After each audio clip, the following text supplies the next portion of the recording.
എല്ലാവർക്കും സ്വാഗതം. ഈ റിവ്യൂ ഇഷ്ടപ്പെടുവാണെങ്കിൽ ഒന്ന് ലൈക്ക് ചെയ്തും സബ്സ്ക്രൈബ് ചെയ്തും സപ്പോർട്ട് ചെയ്യണേ. അപ്പോൾ ചന്തുമോൾക്ക് ആകെ വിഷമമാണ്. ചന്തുമോളുടെ എപ്പോഴും നവ്യയും അതുപോലെ ജലജയൊക്കെ കാണുമ്പം പറയുന്നുണ്ട്, എനിക്ക് കുഞ്ഞുണ്ടായി കഴിഞ്ഞാൽ മോളെ ഇവിടുന്ന് പറഞ്ഞു വിടും മോളുടെ അമ്മയുടെ അടുത്തോട്ട്. പിന്നെ അവർക്ക് മോളെ ഇഷ്ടമല്ലായിരിക്കും എന്നൊക്കെ പറഞ്ഞു കൊടുത്തതിൻ്റെ വിഷമത്തിൽ മോളിരിക്കുന്നു. അന്നേരം ആദർശ് വന്ന് ഇത് ചോദിച്ചറിയുമ്പോൾ ആദർശിന് സങ്കടമാവുന്നു. ആദർശ് മോളോട് പറയുന്നുണ്ട്, എന്നും എന്തൊക്കെ സംഭവിച്ചാലും ഞങ്ങളുടെ മൂത്ത മോള് ചന്തുമോള് തന്നെയായിരിക്കും, അതിന് യാതൊരു മാറ്റവും കാണിയല്ല. നയനാമ്മ ഇത് പറഞ്ഞതാണല്ലോ, അതുകൊണ്ട് ഞങ്ങൾ പറയുന്നത് മാത്രം മോള് വിശ്വസിച്ചാൽ മതി, അല്ലാത്ത ആര് പറഞ്ഞാലും മോളത് മനസ്സിലിട്ട് എടുക്കണ്ട എന്നൊക്കെ പറഞ്ഞ് മോളെ ഒന്ന് ആശ്വസിപ്പിക്കുന്നുണ്ട്. പിന്നീട് ജാനകിയാണ് കാണിക്കുന്നത്. ജാനകി ഫ്രൂട്ട്സ് കടയിൽ നിന്ന് ഫ്രൂട്ട്സൊക്കെ വാങ്ങിച്ചുകൊണ്ടിരിക്കുമ്പോഴാണ് അങ്ങോട്ടേക്ക് അനാമികയും വേണുവും കൂടെ വരുന്നത്. അവർ വണ്ടിയെ വന്ന് നിർത്തിക്കഴിഞ്ഞ് ജാനകിയെ കാണുമ്പം വേണു അനാമികയോട് പറയുന്നുണ്ട്, നിന്നോട് ഭയങ്കര സ്നേഹമല്ലായിരുന്നു അവർക്ക്, മിക്കവാറും ആ സ്നേഹം ഇപ്പോഴും കാണും, അതുകൊണ്ട് നീ ഒന്ന് പോയി സംസാരിച്ച് നോക്കുക എന്ന് പറയുവാണ്.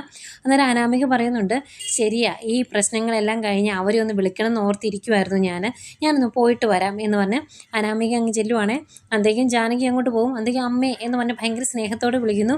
തിരിഞ്ഞ് നിൽക്കുന്ന ജാനകി, നീയാണോ, നിന്നെ ഒന്ന് കാണണമെന്നും മിണ്ടണമെന്നും ഒക്കെ ഓർത്തിരിക്കുമായിരുന്നു ഞാൻ എന്ന് പറയുമ്പോൾ, ആണോ, അതെന്തിനാ അമ്മേ എന്ന് ചോദിക്കും ഭയങ്കര ഇഷ്ടത്തോടെ. അന്നേരം കരണം തീർത്ഥാടനം കൊടുക്കുവാണ് ജാനകി. എന്നിട്ട് പറയും, ഇതിനു വേണ്ടിയാണ് ഞാൻ കാത്തിരുന്നത്, നീ കോടതിയിൽ പറഞ്ഞ കാര്യങ്ങളൊക്കെ അറിഞ്ഞ് ആ നിമിഷം ഞാൻ ഓർത്തതാണ് അവിടെ വന്ന് നിൻ്റെ കരണം തീർത്തോടണം തരണമെന്ന്, അതിനിപ്പോഴാണ് അവസരം കിട്ടിയത് എന്നിങ്ങനെ പറയുവാണ്. എന്നിട്ട് അതിൻ്റെ കൂടെ പറയുന്നുണ്ട്, ഞാൻ നിന്നെ എത്രമാത്രം സ്നേഹിച്ചതാണ് എന്ന് നിനക്കറിയാലോ, എൻ്റെ സ്വന്തം മോളെ പോലെ കണ്ടാണ് ഞാൻ നിന്നെ സ്നേഹിച്ചത്. എന്നിട്ട് നീ എൻ്റെ മകനെ ഒരു തവണ സ്റ്റേഷനിൽ കയറ്റി, പോലീസ് സ്റ്റേഷനിൽ കിടത്തി, എന്നിട്ടും ഞാനത് ക്ഷമിച്ചു. പക്ഷേ നീ ഈ അവസാനം കാണിച്ച പരിപാടി എനിക്ക് തീരെ അങ്ങ് ദഹിച്ചില്ല.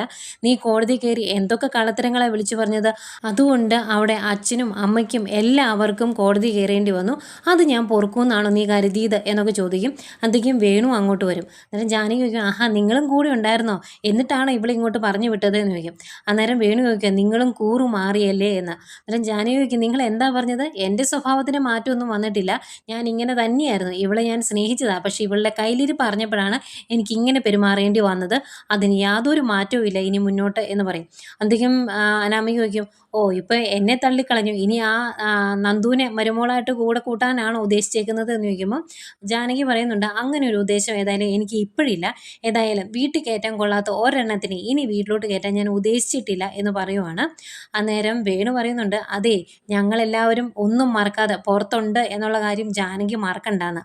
അന്നേരം ജാനകി പറയുന്നുണ്ട്, അത് നിങ്ങളാണ് ഓർത്തിരിക്കേണ്ടത്, ഇതെല്ലാം കണ്ടും കേട്ടും ഒരാൾ വീട്ടിലിരിപ്പുണ്ട്, അനിയുടെ മുത്തച്ഛൻ, നിങ്ങൾ മര്യാദയ്ക്കല്ല എങ്കിൽ ആ മുത്തച്ഛൻ്റെ മറ്റൊരു മുഖമുണ്ട്, അത് നിങ്ങൾ കണ്ടിട്ടില്ലല്ലോ, അത് കാണുമ്പം നിങ്ങൾ പേടിച്ചു പോകും, അതുകൊണ്ട് മര്യാദയ്ക്ക് അടങ്ങി ഒതുങ്ങി ജീവിച്ചിട്ടുണ്ടെങ്കിൽ നിങ്ങൾക്ക് നാട്ടിൽ ജീവിക്കാം, അല്ലെങ്കിൽ എന്താണ് എന്ന് വെച്ചാൽ കിട്ടുമ്പോൾ അങ്ങ് അനുഭവിച്ചാൽ മതി എന്നൊക്കെ പറഞ്ഞിട്ട് ജാനകി അങ്ങോട്ട് പോവാണ്. പോയി കഴിയുമ്പോഴത്തേക്കും ആകെ വിഷമം വേണു അനാമികയോട് പറയുക, ഇതെന്താ മോളെ എല്ലാവരും കൂറുമാറിയല്ലോ, ഇപ്പോൾ എവിടെ ചെന്നാലും നമുക്കിട്ട് തല്ലാണല്ലോ കിട്ടുന്നേ എന്നിങ്ങനെ പറയുവാണ്. അന്നേരം അനാമിക പറയുന്നുണ്ട്, അതെ, അച്ഛന്മാർ നന്നല്ലെങ്കിൽ മക്കൾക്ക് തല്ല് കിട്ടും, പറഞ്ഞിട്ട് കാര്യമൊന്നുമില്ല, ഇങ്ങോട്ട് പോവാ എന്ന് പറഞ്ഞ് ദേഷ്യപ്പെട്ട് തുള്ളിച്ചാടി അനാമിക അങ്ങ് പോകുന്നു. പുറകെ വേണുവും പോകുന്നുണ്ട്. രണ്ടുപേർക്കും ഭയങ്കര വിഷമമായി. ജാനകി തല്ലുവെന്ന് രണ്ടുപേരും മനസ്സിൽ പോലും ഓർത്തില്ല എന്ന് തോന്നുന്നു. പിന്നെ നന്ദുവിനെ കാണിക്കുന്നുണ്ട്. നന്ദു വീട്ടിലിരിക്കുന്ന സമയത്താണ് ഫോണിലേക്കൊരു മെസ്സേജ് വരുന്നത്. എടുത്തു നോക്കുമ്പം അതൊരു വീഡിയോയാണ്. ആ വീഡിയോയിൽ ആനി സ്റ്റാഫിനോട് സംസാരിക്കുന്ന കാര്യങ്ങളാണ് കാണിക്കുന്നത് കേട്ടോ. ആനി അവിടുത്തെ സ്റ്റാഫിനോട് പറയുവാണ്, ഓണം കഴിഞ്ഞ് എനിക്ക് കിട്ടിയ റിസൾട്ട് ഈ കമ്പനിയിൽ എനിക്ക് ഇനിയും കിട്ടണം, ഇനി അടുത്ത ഒരു വർഷവും എനിക്ക് 1ാം സ്ഥാനത്ത് തന്നെ നിൽക്കണം, ഇനി 1ാം സ്ഥാനത്ത് നിന്ന് താഴേക്ക് ഇറങ്ങുന്ന കാര്യം എനിക്ക് ചിന്തിക്കാൻ പോലും പറ്റില്ല, അതുകൊണ്ട് നിങ്ങൾ എൻ്റെ കൂടെ നിന്ന് വർക്ക് ചെയ്യണം, 1ാം സ്ഥാനം ഇനി എന്നും നമുക്ക് തന്നെ കിട്ടണം, അതിന് നിങ്ങൾ കൂടെ തന്നെ പറ്റുള്ളൂ, അതല്ല ഉഴപ്പാൻ എന്തെങ്കിലും ഉദ്ദേശം ഉണ്ടെങ്കിൽ നിങ്ങളെല്ലാവരെയും ഞാൻ ഇവിടുന്ന് ഷഫിൾ ചെയ്യും, വേറെ വേറെ ബ്രാഞ്ചിലേക്ക് വിടും, അന്നേരം ഈ സുഖമൊന്നും കാണിയല്ല അവിടെ എന്നൊക്കെ പറയുമ്പോൾ അവർ പറയും കട്ടയ്ക്ക് കൂടെ നിന്നോളാം എന്ന്.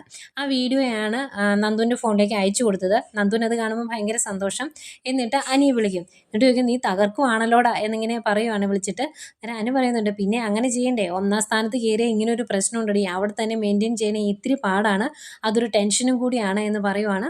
എന്നിട്ട് പറയുന്നുണ്ട്, "നിന്നെപ്പോലെ ഒരാൾ എൻ്റെ കൂടെ ഉണ്ടെങ്കിൽ എനിക്കിതൊന്നും ഒരു ടെൻഷനേ അല്ല. അതുകൊണ്ട് നീ ആ ജോലിയൊക്കെ കളഞ്ഞിട്ട് നീ എൻ്റെ കൂടെ ഇങ്ങ് പോരെ" എന്ന് പറയും. അന്നേരം നന്ദു പറയുന്നുണ്ട്, "ഇനി അതത്ര എളുപ്പമാണെന്ന് എനിക്ക് തോന്നുന്നില്ല. എന്നെ എതിർക്കാൻ ഒരാൾ കൂടി നിൻ്റെ വീട്ടിൽ വന്നു, നവ്യേച്ചി. അത് നിനക്കറിയാലോ" എന്ന് പറയുന്നുണ്ട്. അന്നേരം അനി പറയുന്നുണ്ട്, "അമ്മയ്ക്ക് ചെറിയ മാറ്റമൊക്കെ ഉണ്ടെന്ന്." അന്നേരം നന്ദു ചോദിക്കും, "മാറ്റമുണ്ട്, അത് ഞാൻ സമ്മതിച്ചു. പക്ഷേ എന്നെ അങ്ങോട്ട് കൂട്ടിക്കൊണ്ട് വരുന്ന കാര്യത്തിൽ ആ മാറ്റം ഇല്ലല്ലോ" എന്നിങ്ങനെ പറയുമ്പം അനി പറയുന്നുണ്ട്, "എങ്കിൽ സാരമില്ല. നീ ഓഫീസിലോട്ട് വന്നില്ലെങ്കിലും കുഴപ്പമില്ല. എൻ്റെ ജീവിതത്തിലോട്ട് വരാതിരിക്കല്ല് കേട്ടോ" എന്ന് പറയും. അന്നേരം "അത് വരാതിരിക്കാൻ എനിക്കും പറ്റിയല്ലോടാ" എന്ന് പറയുവാണ്. എന്നിട്ട് അനി പറയും, "എനിക്ക് തിരക്കുണ്ട്. സ്റ്റാഫിനെ പേടിപ്പിച്ചിട്ട് ഞാൻ കാമുകിയോട് ചൊല്ലിക്കൊണ്ടിരുന്നത് ശരിയാകിയല്ലോ. അതുകൊണ്ട് നീ ഫോൺ വെക്കുക. എനിക്ക് കുറച്ച് വർക്കുണ്ടെന്ന് പറയുന്നു. അങ്ങനെ ഫോൺ വെക്കുന്നു. ഫോൺ വെച്ച് കഴിഞ്ഞ് നന്ദു കുറേ നേരം അനി പറഞ്ഞതിനെ പറ്റിയൊക്കെ ചിന്തിച്ചുകൊണ്ടിരിപ്പുണ്ട്. പിന്നെ ദേവയാനിയാണ് കാണിക്കുന്നത്. ദേവയാനിയും ആദർശൂടെ ചന്തുമോളുടെ കാര്യമാണ് പറയുന്നത്. മോൾക്ക് ഭയങ്കര വിഷമമാണ്. മോളെ എപ്പോഴും ഇങ്ങനെ കുത്തി കുത്തി പറയുന്നുണ്ട് നവ്യയും ജലജയൊക്കെ. അതിൻ്റെ വിഷമം മോൾക്കുണ്ട് എന്നൊക്കെ പറഞ്ഞ് അവർ അതിനെപ്പറ്റി സംസാരിച്ചുകൊണ്ടിരിക്കുമ്പോഴാണ് അങ്ങോട്ടേക്ക് അനി വരുന്നത്. അന്നേരം ആദർശ് ചോദിക്കും, "ഇതെന്താടാ നീ ഇന്ന് നേരത്തെ വന്നതെന്ന്" ചോദിക്കുമ്പോൾ, "അമ്മ എന്നോട് ഇങ്ങോട്ട് വരാൻ പറഞ്ഞു. എന്തെങ്കിലും പ്രശ്നമുണ്ടോ ഇവിടെ" എന്ന് ചോദിക്കും. അന്നേരം "നിലവിൽ പ്രശ്നങ്ങളൊന്നും ഇല്ല" എന്ന് പറയുവാണ്. എന്നിട്ട് ആദർശ് പറയുന്നുണ്ട്, "ഇളയമ്മയ്ക്ക് ഇപ്പം നല്ല മാറ്റമുണ്ട്. ഇളയമ്മ ഇപ്പം എല്ലാവരെയും ഒരുപോലെ കാണാനും ഞങ്ങളോട് നല്ല രീതിയിൽ സംസാരിക്കാനൊക്കെ തുടങ്ങി. തെറ്റ് പറ്റി എന്ന് മനസ്സിലായതിൻ്റെ ഒരു വിഷമവും കുറ്റബോധവും ഒക്കെ ഇളയമ്മയ്ക്കുണ്ട്" എന്ന് പറയും. അന്നേരം അനി പറയുന്നുണ്ട്,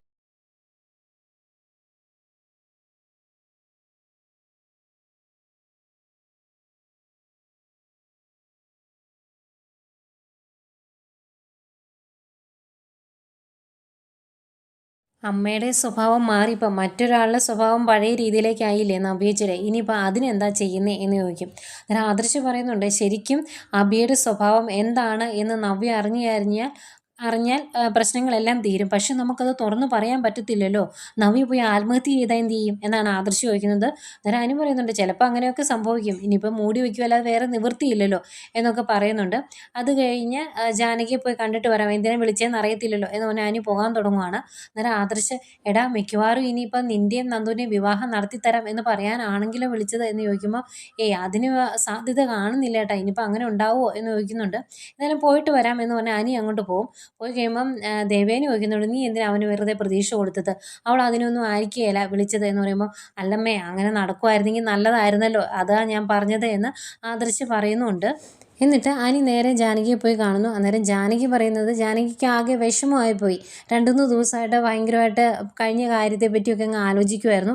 അന്നേരം അനിയെ ഒരുപാട് വിഷമിപ്പിച്ചിട്ടുണ്ട് ജാനകി എന്ന് തോന്നി. അതിന് ഒരു സങ്കടം പറച്ചിലിന് വേണ്ടി വിളിച്ചു വരുത്തിയത്, വേറെ കാര്യത്തിനൊന്നുമല്ല. അന്നേരം അനിയോട് ഇങ്ങനെ ഓരോന്ന് പറയുവാണ്, "നിന്നെ ഒരുപാട് വേദനിപ്പിച്ചു. അനാമികയുടെ സ്വഭാവം ഇതുപോലത്തെയാണെന്ന് എനിക്കറിയത്തില്ലായിരുന്നു. മോൻ ഇനി ക്ഷമിക്കണം എന്നോട്. ഇനി നിൻ്റെ ഒരു ആഗ്രഹത്തിനും അമ്മ എതിരല്ല. എല്ലാ ആഗ്രഹങ്ങളും മോൻ്റെ ഇഷ്ടം പോലെ തന്നെ നടക്കട്ടെ" എന്ന് പറയുമ്പോൾ എനിക്ക് ഇത്തിരി പ്രതീക്ഷ വരും. പക്ഷേ അതിൻ്റെ കൂടെ തന്നെ പറയുവാണ് ജാനകി, "പക്ഷേ ഒരു കാര്യത്തിൽ മാത്രം എനിക്ക് യാതൊരു മാറ്റവും. അത് നന്ദുവിൻ്റെ കാര്യത്തിലാണ്. ഒരു വീട്ടിൽ നിന്ന് 3 പേര് ഇങ്ങോട്ട് വരണ്ട. അതിലെനിക്കൊരു മാറ്റവും കാണില്ല കേട്ടോ. അതുകൊണ്ട് മോൻ ആ കാര്യത്തിന് മാത്രം വാശി പിടിക്കരുത്" എന്ന് പറയും. അന്നേരം അനി ചോദിക്കുന്നുണ്ട്, "ഒരു വീട്ടിൽ നിന്ന് 3 പേര് വന്നാൽ എന്താ അമ്മേ കുഴപ്പമെന്ന്?" അന്നേരം, "അത് ശരിയാകുകയില്ല. ആ ഒരു കാര്യത്തിൽ ഞാൻ മാറ്റം വരുത്താൻ ഉദ്ദേശിച്ചിട്ടുമില്ല. അതുകൊണ്ട് മോൻ അതിൻ്റെ അകത്ത് നിർബന്ധം പിടിക്കരുത്" എന്ന് പറയുവാണ്. എന്നിട്ട് പറയുന്നുണ്ട്, "ഇപ്പം ഞാൻ മാത്രമല്ല അതിനെ എതിർക്കുന്നത്. നവ്യയ്ക്കും ഇഷ്ടമല്ല അവൾ ഇനി ഇങ്ങോട്ട് വരുന്നത്. ഇനി തല്ലും വഴക്കും കൂടി ഇനി ഒരു വിവാഹം അതെനിക്ക് ചിന്തിക്കാൻ പോലും പറ്റില്ല" എന്നൊക്കെ ജാനകി പറയുന്നു. അന്നേരം കുറച്ച് നേരം ആലോചിച്ച് നിന്നിട്ട് അനി പറയുന്നുണ്ട്, "എന്തെങ്കിലും ആയിക്കോട്ടെ, അമ്മയ്ക്ക് ബാക്കിയുള്ളവരോടൊക്കെ ഇപ്പം നല്ല രീതിയിൽ പെരുമാറാനും സ്നേഹിക്കാനും ഒക്കെ സാധിക്കുന്നുണ്ടല്ലോ. അത് മതി" എന്ന് പറഞ്ഞിട്ട് അനി അങ്ങോട്ട് പോകുന്നു. ജാനകി പിന്നെയും ഇതിനെപ്പറ്റിയൊക്കെ ചിന്തിച്ച് അവിടെ നിൽപ്പുണ്ട്. ഏതായാലും അവിടുന്ന് പോരുന്ന അനി നേരെ നന്ദുവിനെ കാണാനാണ് പോകുന്നത്. എന്നിട്ട് ഈ വീട്ടിലെ കാര്യങ്ങളൊക്കെ ഇങ്ങനെ സംസാരിക്കുന്നു. അഭിയുടെ സ്വഭാവത്തെ പറ്റിയും അഭിയെ അറസ്റ്റ് ചെയ്തത് നന്നായി എന്നുള്ളതിനെ പറ്റിയൊക്കെ പറയുന്നുണ്ട്. പക്ഷേ നവ്യയുടെ സ്വഭാവം മാറിപ്പോയതിൽ അവർക്ക് നല്ല വിഷമമുണ്ട്. അന്നേരം അനി പറയുന്നുണ്ട്, "എല്ലാം അഭിയുടെ എല്ലാ കാര്യങ്ങളും നവ്യേച്ചി അറിഞ്ഞിട്ടുണ്ടെങ്കിൽ എല്ലാ പ്രശ്നങ്ങളും തീർന്നേനെ" എന്നിങ്ങനെ പറയുക. അന്നേരം നന്ദു പറയുന്നുണ്ട്, "അതെങ്ങനെയാണ് നമ്മൾ തുറന്നു പറയുന്നത്? തുറന്നു പറഞ്ഞിട്ടുണ്ടെങ്കിൽ നവ്യേച്ചി ഏത് രീതിയിൽ പെരുമാറും എന്നറിയത്തില്ല. പിന്നെ അതിനേക്കാൾ വലിയ പ്രശ്നമാണ് അവന് ജാമ്യം കിട്ടി പുറത്തിറങ്ങിക്കഴിഞ്ഞാൽ അവൻ ഇനി ചേച്ചിയുടെ കൂടെയല്ലേ ജീവിക്കുന്നത്. അത്രയും വൃത്തികെട്ട ഒരുത്തൻ്റെ കൂടെ ചേച്ചിയെ ജീവിക്കാൻ വിടാനും ഇവർക്ക് മനസ്സില്ല. എങ്കിൽ പിന്നെ തുറന്നു പറഞ്ഞുകൂടെ? ആത്മഹത്യ ചെയ്യാതെ ശ്രദ്ധിച്ചാൽ പോരെ." ഏതായാലും ഭയങ്കര വിഷമത്തിൽ നിൽക്കുന്നു രണ്ടുപേരും കൂടെ. ആ സമയമാണ് നവീൻ വിളിക്കുന്നത്. "എവിടെയാണ്" എന്ന് ചോദിക്കുമ്പോൾ, "നന്ദുവിൻ്റെ കൂടെ ഉണ്ട്" എന്ന് പറയും. "എന്നാൽ നിങ്ങൾ രണ്ടുപേരും കൂടെ നമ്മളുടെ ആ പഴയ ഹോട്ടലിലേക്ക് പോകാം, നമുക്ക് അവിടെ ഇരുന്ന് സംസാരിക്കാം" എന്ന് പറയുന്നു. "എന്നാൽ വന്നേക്കാം" എന്ന് പറഞ്ഞ് അനി ഫോം വെക്കുന്നു. അത് കഴിഞ്ഞ് നന്ദുവിനോട് "എങ്ങനെയാണ് പോയാലോ" എന്ന് ചോദിക്കുമ്പോൾ പോകാമെന്ന് നന്ദുവും പറയുന്നുണ്ട്. അങ്ങനെ നവീൻ്റെ അടുത്തോട്ട് ചെല്ലുവാണ് രണ്ടുപേരൂടെ. എന്നിട്ട് 3 പേരൂടെ ഭക്ഷണം കഴിച്ചുകൊണ്ടിരിക്കുന്നതിലേക്ക് സംസാരിക്കുന്നുണ്ട്. അന്നേരം അനി പറയുന്നുണ്ട് നവീൻ്റെ മനസ്സിൽ ഒരു പെൺകുട്ടിയുണ്ട്, ആ പെൺകുട്ടിയുടെ കാര്യം പറഞ്ഞു കഴിഞ്ഞാൽ ബാക്കി കാര്യങ്ങളൊക്കെ നമ്മൾ വേണം സെറ്റ് ചെയ്ത് കൊടുക്കാൻ എന്ന് പറയുമ്പം നന്ദു ചോദിക്കുന്നുണ്ട്, അതെന്താ ആ പെൺകുട്ടിയെ വീട്ടുകാർക്ക് ഇഷ്ടപ്പെടുകയില്ലേ, അങ്ങനെ എന്തെങ്കിലും ടെൻഷൻ ഉണ്ടോ നവീനേട്ടന് എന്ന് ചോദിക്കുമ്പം അങ്ങനെയൊന്നുമില്ല, വീട്ടിൽ വലിയ സാമ്പത്തികമൊന്നുമില്ല ആ പെൺകുട്ടിക്ക്, പക്ഷെ ഒരു ജോലിയൊക്കെ ഉണ്ട്, അതുകൊണ്ട് വലിയ പ്രശ്നമില്ല എന്ന് പറയും. അന്നേരം അനി പറയുന്നുണ്ട് ജോലി ഉണ്ടെങ്കിൽ തന്നെ നമ്മൾ രക്ഷപ്പെട്ടു, കാരണം വീട്ടിലിങ്ങനെ അടച്ചു മൂടിയിരിക്കുന്ന പെൺകുട്ടികളാണ് വീട് നമ്മളെ കൂടുതൽ ശല്യം ചെയ്യുന്നത്, ജോലി ഉണ്ടെങ്കിൽ വലിയ പ്രശ്നമൊന്നും കാണില്ല എന്ന് പറയുന്നു. അന്നേരം നന്ദു ചോദിക്കുന്നുണ്ട് ഈ ഇഷ്ടം ആ പെൺകുട്ടിക്ക് അറിയാവോ എന്ന്.